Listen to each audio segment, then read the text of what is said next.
news. It is April 30th, 2026, and I have a huge, massive Camp Nou update for you because a new phase of construction has begun. Also, Barcelona targeting a PSG Wonderkid.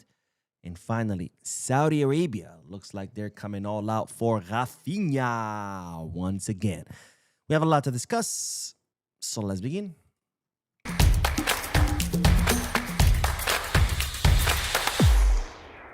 Hello everyone, welcome to the channel. My name is Bo, and I'm doing a short live stream because today I had to work pretty late. So once I was done, I figured it's too late to film, edit, and post. So instead, I'm doing this short live to bring you all Barcelona news. This is not a podcast, so unfortunately, I will not be reacting to your comments live. But of course, tomorrow is podcast day.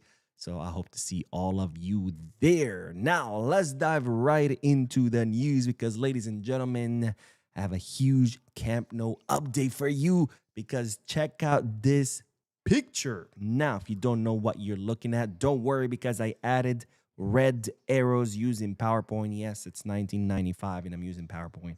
But those red arrows, as you can see, they're pointing at these cubicle metal frames. If you want to know what that's not to hang clothes so they can dry with the sun. Those are the beams that will support the Camp Nou roof.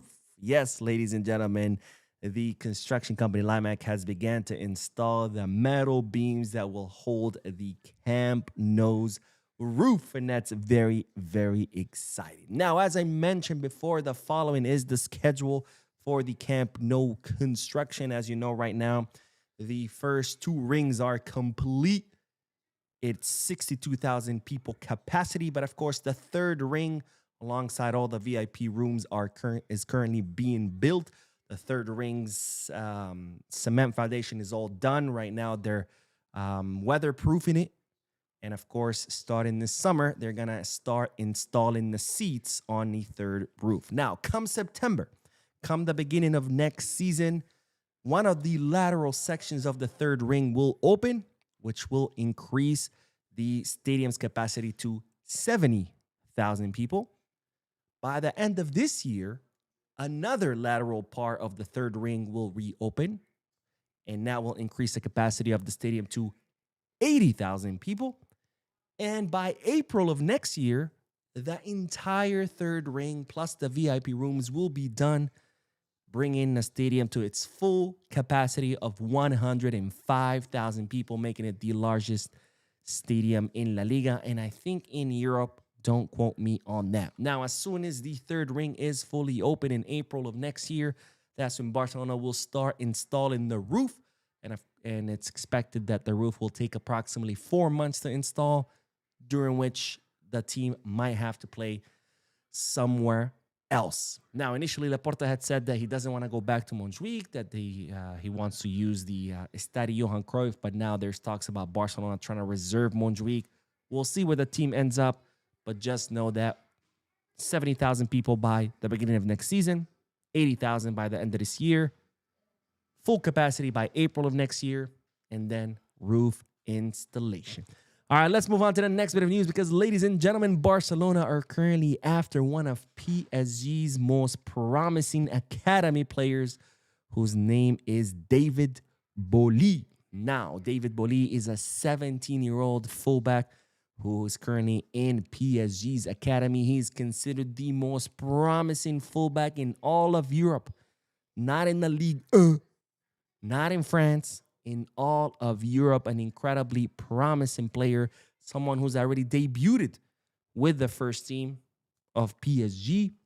And so far, he has rejected all of PSG's offers. And this, of course, is a big problem for them because his contract expires in 2027, meaning that David Boly, their most promising player in their academy, is entering the final year of his contract and could leave for free next summer. Now, Barcelona have been tracking David Boly for quite some time. In fact, they sent scouts most recently to the Youth League final where PSG lost on penalties.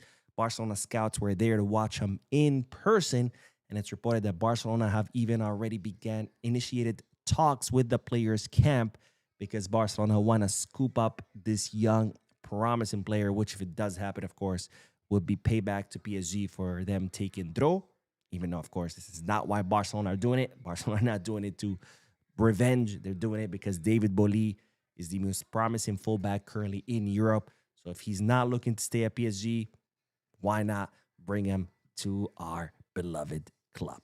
Now, on to that next bit of news because, ladies and gentlemen, Saudi Arabia are expected to come after Coutinho yet once again. Now, Saudi Arabia been after Raphinha for quite some time. In fact, they tried to sign him this past summer transfer market, offering Barcelona 90 million euros and offering the player, of course, an incredibly high salary, much higher than what he's currently earning at Barcelona. Of course, Barcelona said no, they weren't interested in selling Raphinha, especially after the incredible season that he had last season. And the player himself, well, he told Deco he didn't want to go because he wants to stay and win the Champions League with Barcelona. Now, Raphinha's contract has been extended until 2028, but now it's expected that not one, not two, but three Saudi clubs will be making a bid for him once again because Saudi is about to lose a lot of big stars, a lot of these, mega stars who are retiring because many of their contracts are set to expire. So they're looking, of course, to, bring more stars into their league. And, well, they're saying that Saudi might come out swinging, offering Barcelona 100 to 120 million euros for Coutinho. And, of course, offering him even a higher salary than they already offered him last summer. Now, Barcelona, of course, not looking to sell Coutinho. He's a captain. He's one of the most important players on the squad. But if the club do receive 120 million euro offer, who's to say the club would not be forced to consider? I'm not saying forced to sell. I'm saying forced to consider because, after all, that's a lot of money for any club, and especially for Barcelona, who are in a difficult financial situation. Excuse me. Oh, my allergies. Of course, they would kick in during the live. And as far as Raphinha himself, he's also not looking to leave, but who's to say that he would not consider it if they offered him an insanely high salary? After all, he is about to turn 30.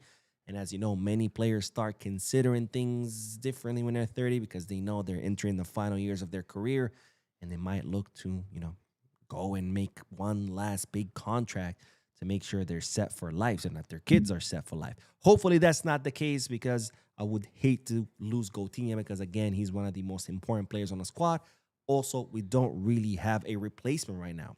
Sure, we're looking to sign someone in the summer, but anyone who we sign in the summer, from the names that are being considered, are not really ready to become the starters if Coutinho leaves this summer, right? We need at least another year of Coutinho. That way, whomever we sign for the left wing can grow, develop, gain experience. And then next summer, if Coutinho decides to leave, hopefully not, then that youngster that we signed this summer would be ready to take his place. Not to mention, if we end up signing Rashford, do you really trust Rashford as our starter if Raphinha leaves this summer? I don't.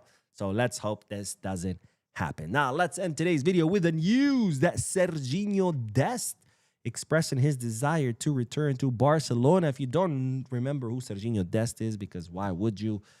He's someone, he's an American-Dutch fullback that Barcelona signed back in 2020 from Ajax. At the time, he was looking like an incredibly promising fullback. I think we signed him for 20 or 21 million euros.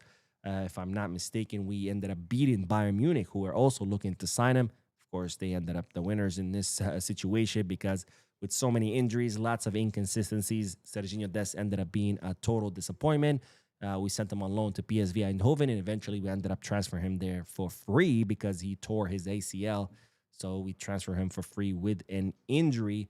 And this season, well, he has had a decent season, has scored 2 goals, provided 7 assists. So now there's interest by him to make a jump again to a big team. And he has expressed that he would like to come back to Barcelona by saying the following: signing for Barca would still be a dream. Hansi Flick's style of play is incredible. I think I would fit in well. I spoke with Araujo a while ago after the match between the United States and Uruguay, and we had a good chat. He told me that he and Frankie sometimes say they don't understand what I was sold, that I would fit in well here. Well, let me tell you why you were sold, because you fucking sucked. Straight up, my friend. Straight up. You were, I mean, sometimes you had flashes of brilliance, but you also had some huge deficiencies, tactically speaking, defensively speaking. Again, plus the injuries, the inconsistent performance. I mean, that's why you're so. This just goes to show sometimes your friends, well, they're not really the best people to tell you the truth to your face. But anyways, Dest, we love you, bro. But please, we would love you more if you stayed in Netherlands or anywhere else except here in Barcelona. All right, that is all for this live. I am going live in a few more moments, so stay tuned to the channel. Again, I'm doing these lives just because I'm running out of time before bedtime. These are not podcasts. Tomorrow's a podcast, so tomorrow I'll see you guys there. But don't forget to hit the like button, subscribe to the channel, drop a comment, and as always, be class.